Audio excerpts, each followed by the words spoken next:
kama tunavyoona huu ndo hali yake, lakini vyote vinanyosheka hivi. Vyote vinanyosheka kwa mujibu wa madaktari.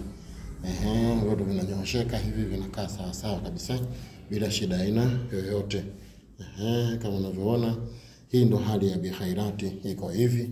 Kwa tunaomba ndugu zetu yeyote mwenye kufikwa na clip hii basi aweze jinsi gani ya kutusaidia ili kuona Bi Khairati anarudi kwenye hali yake ya kawaida, na tunampambania inshallah ili aweze kufikia malengo yaliyokuwa mazuri. Baada ya kusema hayo, tunasema mshikamano ndio ujenga umoja, na umoja ni nguvu, tengano ni udhaifu. Inshallah Mwenyezi Mungu atujaze kheri katika hili na atuongoze mtoto Khairati akae vizuri na apate elimu ya dini na elimu ya kishule, apate elimu ya sekula inshallah.